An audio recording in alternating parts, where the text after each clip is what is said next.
Mehriban ildeşlerim, qadırdan dostlar doğanlar, bu videomuzda halkımıza kömek etmene devam ediyoruz. Bilişiniz yalı ilim ve bilimin adresi Alazim Danışmanlıktan Avukat Murat Bermanov yine bu videomda karşınızda.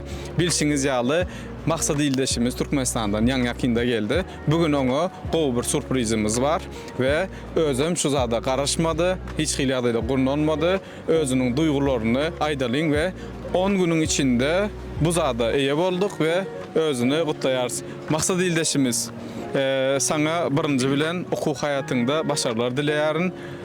Qovu okap, ılımlı, bilimli bolmağı arzu etyarın ve 10 günün içinde de kimliğin onaylandı. Kutlu olsun. Kimliğin onaylanmasına kömekçi olduk.